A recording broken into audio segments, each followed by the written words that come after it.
padiri.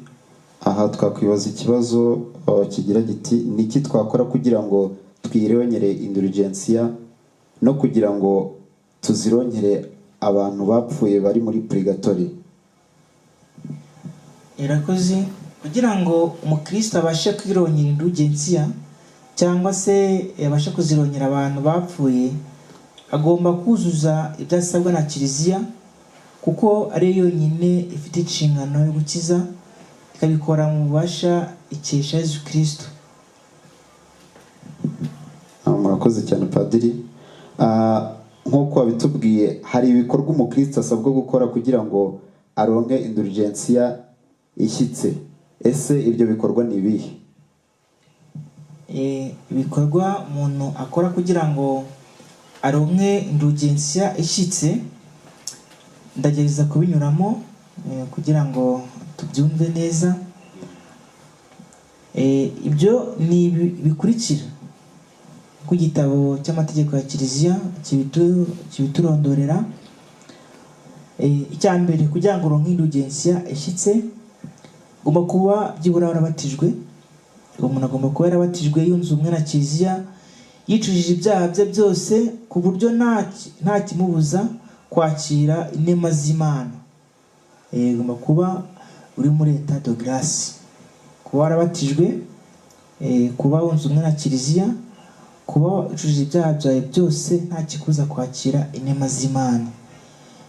Cya kabiri, kuba nibura wifuza kuzironka cyangwa se kuzirongera umuntu wapfuye, kuba ari icyifuzo, intention. Cya gatatu, ugomba kuzuza ibyangombwa ibigomba gukorwa kugira ngo uzironke mu gihe cyagenwe kandi ku buryo bwagenwe, ntacyo uhinduyeho kandi ntacyo wibagiwe. Hari ukuntu ibintu bipanze, hari ukuntu ibintu gukorwamo. Ibyo ni ibisabwa muri rusange nk'uko biteganywa n'amabwiriza y'ibiro bya Papa bishinzwe ibyerekeye indulgensia. Ariko kugira ngo umukristo yirongere indulgensia ishyitse cyangwa se kugira ngo ayirongere umuntu witabye Imana, agomba gushyira mu bikorwa biriya bintu bitatu maze kuvuga haruguru. Byongeye kandi ku buryo bw'umwihariko agomba guhabwa isakramento rya penitensiya n'umusaserdoti, agahabwa Eucharistia, agasabira icyifuzo cya Papa muri uko kwezi abarimo. Ku byerekeye gusabira icyo Papa yifuza muri uko kwezi tuba turimo, umukristo asaba kuvuga dawe uri mu ijuru ndakuramutsa Mariya imwe, cyangwa se akabikora avuga irindi sengesho rimuvuye ku mutima, ariko birumvikana ko yakagombye kuba azi icyo Papa yifuza muri uko kwezi, bityo agasabira icyo azi. Iyo wahawe isakramento rya penitensiya kandi ukaba waciye kubiri n'icyaha ku buryo bwose, ushobora kuronka indulgensia zishyitse nyinshi ariko mu minsi itandukanye, kubera ko mu munsi umwe umukristo ashobora kuronka indulgensia ishyitse imwe gusa, kereka iyo agiye gupfa nibwo ashobora kuronka indulgensia zishyitse ebyiri ku munsi. Aha ngaha wumvishe neza, umukristo aronka indulgensia ishyitse imwe ku munsi yonyine, keretse iyo yenda gupfa nibwo ashobora kuronka indulgensia ebyiri zishyitse ku munsi. Usanzwe nk'uko ibiro bya Papa bishinzwe indulgensia bibiteganya, umuntu aronka indulgensia ishyitse imwe ku munsi. Byongeye kandi ni ngombwa guhabwa Eucharistia ku munsi wifuza kuronka indulgensia, kuzuza ibigomba gukorwa kugira ngo uyironke no gusabira icyo Papa yifuza. Iyo wifuje kuronka indulgensia udakeneye kwakira inema z'Imana kandi ntunakore ibigomba gukorwa uko byagenwe, nta ndulgensia ishyitse uronka indulgensia idashyitse gusa. Wabyumvise? Iyo utakurikije amabwiriza ya ruguru, bakoze igikorwa cyiza ariko ntabwo uronka indulgensia ishyitse, uyironka idashyitse kuko ntabwo wakurikije ya mabwiriza twavuze haruguru, ndetse na ya gahunda yose yo kugira ngo uronke indulgensia ishyitse ntabwo wayikurikije. Urakoze cyane padiri. Dusubiye inyuma, wavuze ko habaho indulgensia ishyitse. Ese niki umukristo yakora kugira ngo yirongere indulgensia indulgensiya idashyitse no kugira ngo ayirongere abantu bapfuye.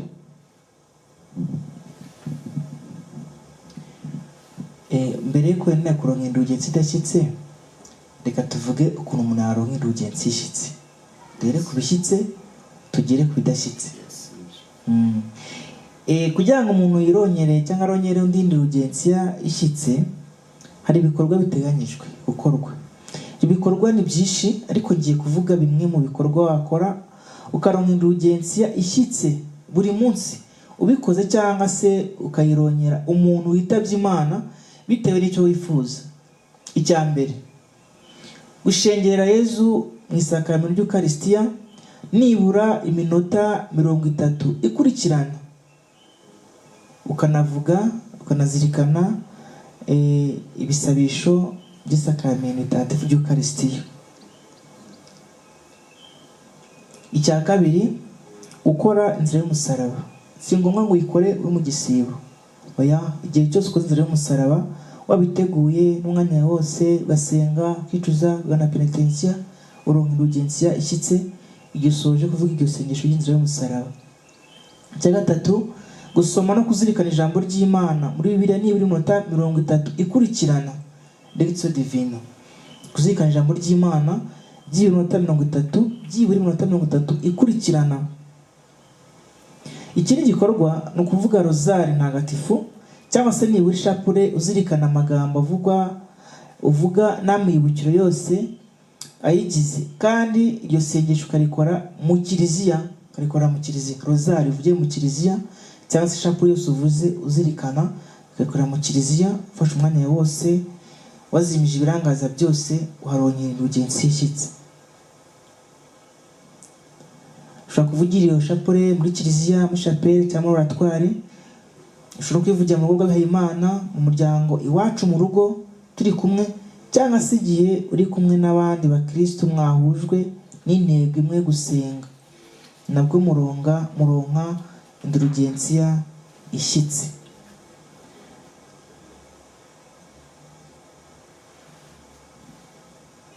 Nanone iyo hari igikorwa Papa yatangaje cyo gusabira nk'isi yose, mukifatanya nawe muri iyo sengesho, nabwo uharongera indulgensiya ishyitse. Ibindi bikorwa umukristo yakora akaronka indulgensiya ishyitse, ariko mu minsi yihariye ni ibi ngibi. Mu minsi yihariye biramvuze n'ibya buri munsi, none vuga mu gihe cyihariye hari indulgensiya zitangwa mu bihe byihariye. Kwitabira misa yo ku munsi mpuzamahanga, gusabira umuhamagaro no gusabira abarwayi. Kwitabira umuhango mutagatifu wo gutanga isakaramentu ry'Ukaristiya ku munsi mukuru w'isakaramentu ritagatifu ry'Ukaristiya. Kwitabira misa yo gusoza ikoraniro ry'Ukaristiya n'indi mihango mitagatifu ikorwa uwo munsi. Umuntu ugiye guhabwa Ukaristiya ya mbere ashobora kuronka indulgensiya ishyitse, ndetse n'umuntu witabiriye misa iri buturirwe mu gitambo cy'Ukaristiya ya mbere, bihereye cyane ku babyeyi b'umubiri w'umwana w'Ukaristiya ya mbere, no ku babyeyi babatisimu, ndetse no kubamuherekeje. Abo bose baronka indulgensiya ishyitse. Umukristo ashobora kuronka indulgensiya ishyitse igihe akoze umwiherero nibura w'iminsi 3, asenga kandi akora n'indi myitozo nyobokamana irimo no kwigomwa no kubabaza umubiri. Abantu baba mu rugo rumwe baronka indulgensiya ishyitse ku munsi beguriyeho bwa mbere urugo rwabo umutima mutagatifu wa Yezu, cyangwa umuryango mutagatifu wa Yezu na Mariya na Yosefu, cyangwa se Mariya na Yosefu. Uwo muhango ugomba kuyoborwa n'umusaseridoti cyangwa umudiyakoni, kandi abagize urwo rugo bakavuga isengesho ryemewe na kiliziya bari imbere y'ishusho ry'umutima mutagatifu wa Yezu, cyangwa se y'umuryango mutagatifu. Guhesha umugisha ingo zacu, guhesha umugisha urugo, nabyo biturongera indulgensiya ishyitse. Umukristo witabiriye imwe mu mihango iteganywa mu cyumweru cyo gusabira ubumwe bw'abakristo, kandi agahimbaza misa isoza icyo cyumweru, aronka indulgensiya ishyitse. Umukristo aronka indulgensiya ishyitse iyo igihe cyo gupfa cye kigeze, iyo ari gusamba afashe umusaraba mu kiganza cyangwa ishapure, kandi ikaba yarakundaga gusenga akiri muzima, akifite imbaraga. Icyo gihe ntabwo ari ngombwa ko abanza guhabwa penitensiya, ukarisitiya no gusabira icyo icyifuzo cya papa. Ni ngombwa yuko abarwayi bacu barembye tubashyikiriza hafi ishapure n'umusaraba, kuko yavuye mu mwuka afite umusaraba mu ntoki cyangwa ishapure yambaye, aronka indulgensiya ishyitsi n'amerekeza yagiye muri purgatori cyangwa se yagiye mu ijoro. Umukristo witabiriye umuhango wo kwimura no kuramya isakaramentu ritagatifu ry'ukarisitiya ku mugoroba wo kuwa 4 mutagatifu, anakanakora ishengerero ryo gushengerera kugeza saa 6 zuzuye za nijoro hamwe n'abandi, aronka indulgensiya ishyitsi. Kandi umukristo wakoze iryo sengesho ryo 4 mutagatifu hanyuma akaririmba ya ndirimbo yitwa Nitwunamire isakaramentu ritagatifu abishyizeho umutima, aronka indulgensiya ishyitsi. Niyo mpamvu ari byiza ko buri munsi dukwiye kuririmba ndirimbo Nitwunamire isakaramentu ritagatifu, tukanongeraho bya bisingizo by'isakaramentu. Buriya buri munsi umuntu ubikoze aronka indulgensiya ishyitsi. Warubizi? Abakristo rero buriya mu gitondo tujya dukora adoration, tubikora buriya turonka indulgensiya ishyitsi. Turaririmba Nitwunamire isakaramentu, twayirangiza tukavuga ngo waduhaye umugati wo mu ijuru ufite uburyohe bwose. Noneho padiri akavuga isengesho ribanziriza umugisha w'isakaramentu, tukawuhabwa. Tukamara kuwuhabwa noneho akaduha umugisha w'isakaramentu ritagatifu. Noneho tukavugira hamwe bya bisingizo by'ukarisitiya ntagatifu, isakaramentu ritagatifu. Buriya tuba turonka indulgensiya ishyitsi. Niyo ugiye ku kazi tumaze gukora isengesho, buriya wungutse cyane, wawuronse indulgensiya ishyitse cyane rwose. Umukristo witabiriye kandi imisa y'umuganura y'umusaseredoti cyangwa se gushima Imana bw'amasezerano y'umubikira yo gura Imana, naho arongera indulgensiya ishyitsi. Umupadiri guhimbaza ku nshuro ya mbere igitambo cy'ukarisitiya yirongera ubwe indulgensiya ishyitsi, ndetse n'abakristo bitabiriye nawe muri iyo misa bakayironka cyangwa bakayirongera abantu bapfuye. Umusaseredoti uri guhimbaza yubile y'imyaka 25 cyangwa 50 amaze ari umupadiri yirongera ubwe indulgensiya ishyitse, ndetse n'abakristo bifatanyije nawe bamushyikiye muri iyo misa bakayironka cyangwa bakayirongera abantu bapfuye. N'umukristo usubiye mu masezerano ya batisimu mu gitaramo cya Pasika cyangwa ku munsi w'isabukuru ya batisimu yahaweho aronka indulgensiya ishyitsi. Buriya wari uzi yuko umukristo uhimbaje anniversaire ya batisimu ye aronka indulgensiya ishyitsi? Abakristo ntabwo babizi. Ntabwo babizi. Umuntu uhimbaje anniversaire ya batisimu aronka indulgensiya ishyitsi. Gushyikira umuntu ufite yubile y'ubusaseredoti myaka 25 cyangwa 50 uje muri iyo misa nawe aronka indulgensiya ishyitsi. Turakomeza, byabaye byinshi. Kanze nkubaza akabazo gato. Twabonye aho umuntu aronkera indulgensiya ishyitsi, ese idashyitse yo tuyironka ryari? Kugira ngo uronke indulgensiya idashyitse nuko ukora igikorwa. Iyo ukoze igikorwa kirongera gusanga indulgensiya ishyitse akagikora nabi, niko navuga, icyo gihe uronka indulgensiya idashyitse. Twafashe nk'urugero, ufashe umwanya wo kuzirikana ijambo ry'Imana mu minota 30 ikurikirana, uronka indulgensiya ishyitse. Ariko iyo uyikoze ukarangaramo hagati cyangwa se ukagenda ubikuderanja ukasohoka ukagenda ugaruka, icyo gihe uronka indulgensiya idashyitse. Ushobora kuba wataje ko igikorwa cy'urukundo ariko ntugisohoze neza ukarongera indulgensiya idashyitse. Ni ukuvuga ngo icyatanga indulgensiya ishyitse wagikoze ku buryo butuzuye budashyitse, kikurongera indulgensiya idashyitse. Ni ukuvuga ngo nubwo bagikoze nabi ntabwo bikora umwimerere wacyo ko ari igikorwa kironkera indulgensiya, kiba cyo ari umwimerere mwiza wacyo, ariko uko gikoze ku buryo butuzuye budashyitse usigana indulgensiya idashyitse. Nanjye gusoza ibikorwa biturongera indulgensiya ishyitse. Umukristo wasumwe muri kiliziya bazilika za Papa i Roma yageramo akavuga dawe uri mu ijuru n'indangakwemera aronka indulgensiya ishyitse. Urubizi? Buriya nugera muri ukajya nk'Ikabgayi kuri bazilika y'Ikabgayi uzinjiremo uvuge ndamutse marayika uvuga ni nakwemera na dawe uri mu ijuru. Nugera muri paruwasi kiliziya katedrale uzabigenza utyo, uzironyera indulgensiya ishyitse. No muri kiliziya yacu nabyo nugeramo uvugira ngo nakwemera na dawe uri mu ijuru, uzajya uronka indulgensiya ishyitse. Ngira ngo abakristo batari babizi, ariko dufite ubukungu buhanditse bwo kwironyera inema z'Imana.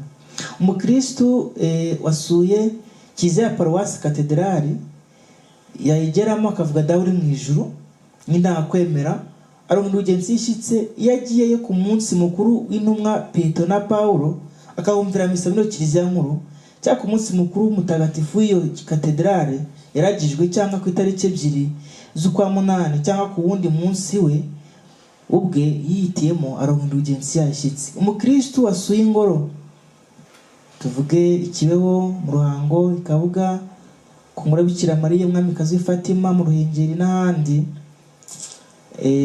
hari n'ahandi haba ari sanctuaire za Bikira Mariya.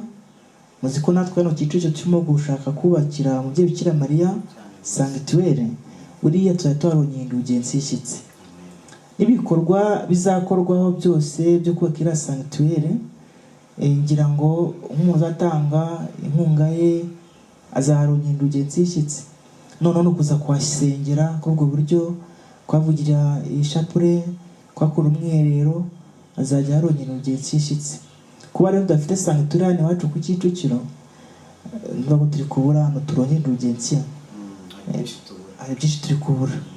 Ubwo rero abakristo bavandimwe muduteze amatwi, dushakire icyo gikorwa kizajya turonka indulgensiya ishyitse.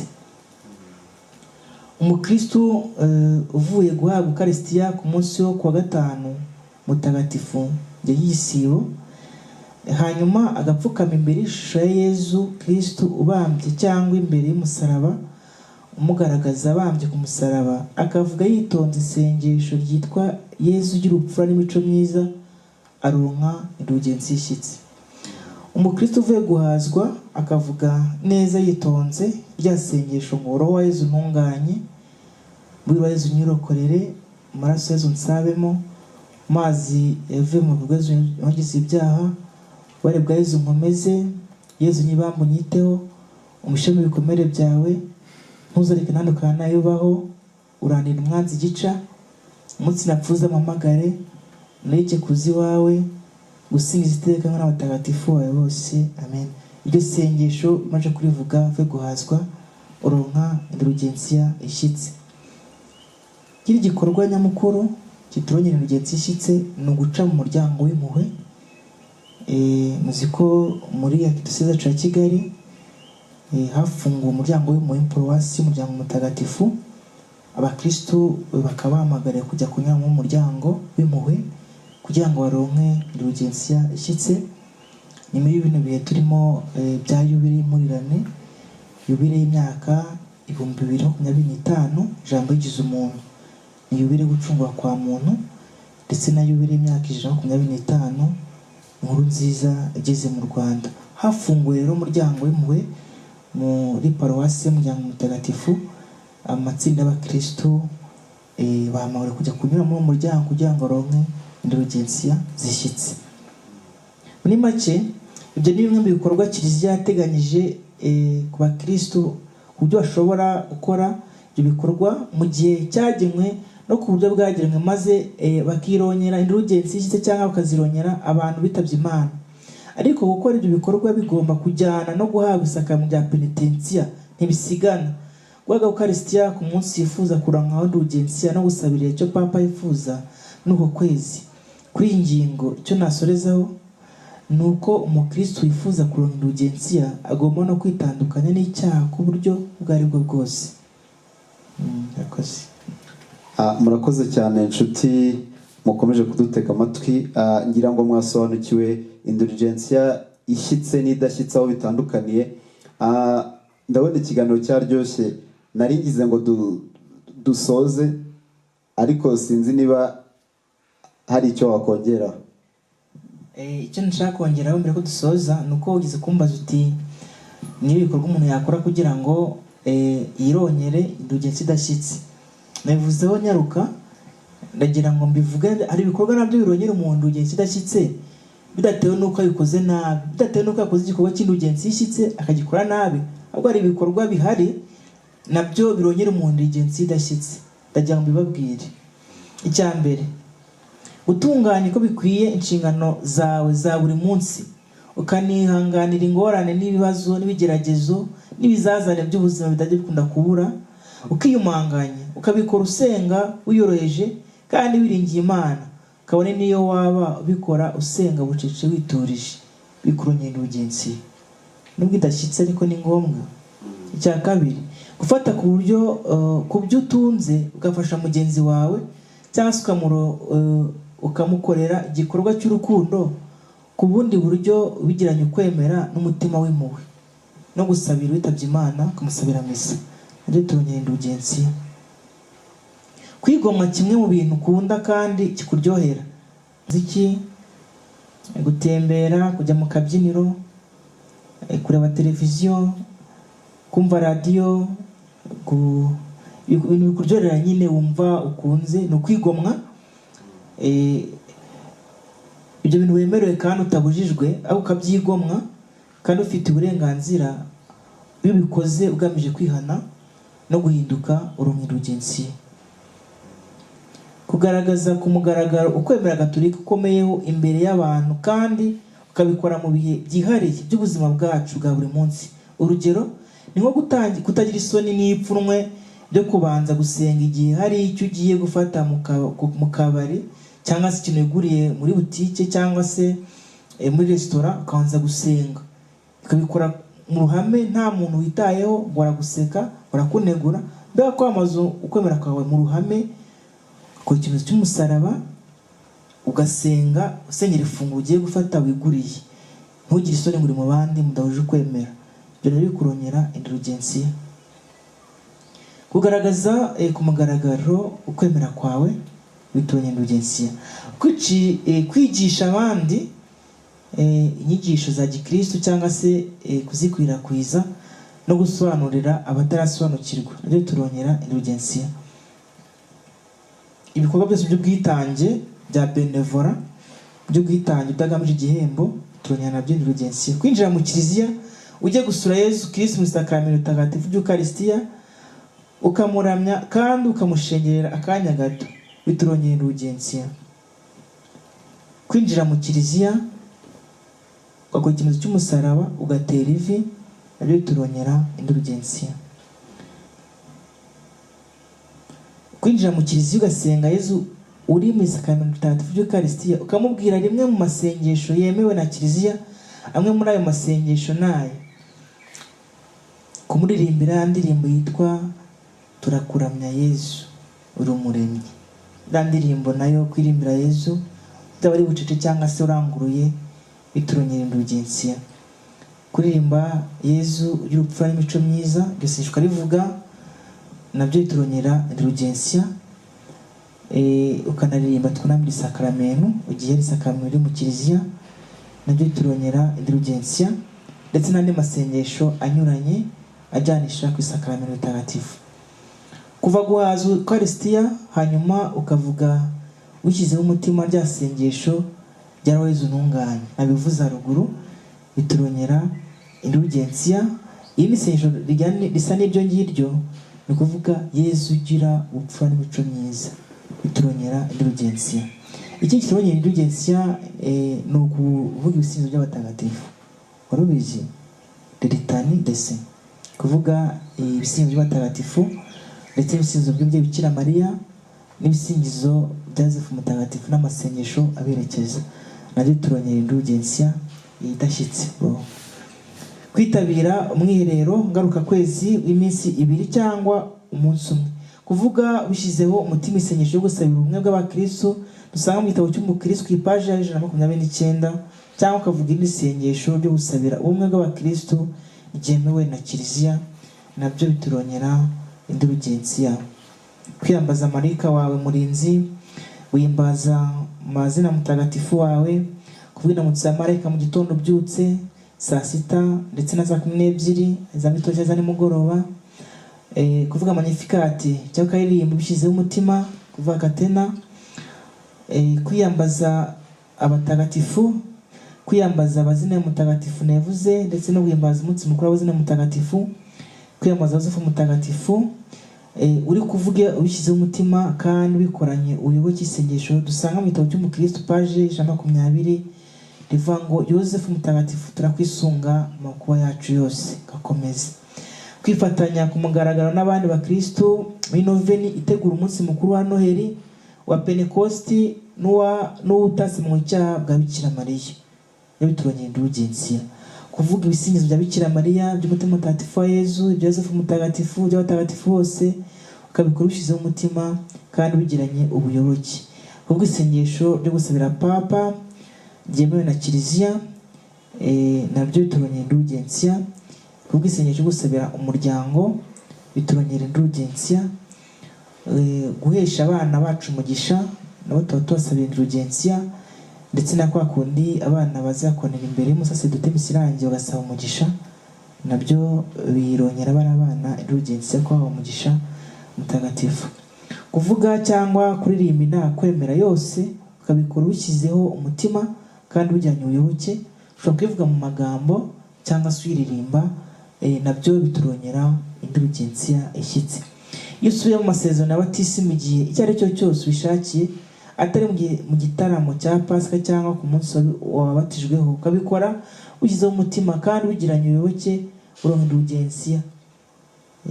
Twabonye ko umukristo usubiye mu masezerano y'abatisimu mu gitaramo cya Pasika cyangwa ku munsi wa anniversaire y'abatisimu yahawe, aronka indulgensia ishyitse. Ako bikoze ku wundi munsi utarongo wihariye, uronka indulgensia idashyitse. Usura irimbi, wagerayo ugasabira abapfuye, ukabikora ubishyizeho umutima kandi bigiranye ubuyoboke, nabwo uronka indulgensia ishyitse. Iyo uri umuririmbyi ukitabira misa yo gushyingura ukaririmba muri iyo misa, nabwo uronka indulgensia ishyitse, kuko wifatanyije n'abakristo gusabira uwo nguwo witabye Imana. Gutabara uwagize ibyago, dore ko tudakwiye no kubyingiringirwa mu muco wacu, nabyo biturongera indulgensia ishyitse, kujya gutabara abagize ibyago. Muri rusange rero ndashaka gusoza, ibyo ni bimwe mu bikorwa Kiliziya yateganyirije mu Kristo ushobora gukora mu gihe cyagenwe no ku buryo byagenwe, maze akirongera indulgensia idashyitse cyangwa akayirongera umuntu witabye Imana.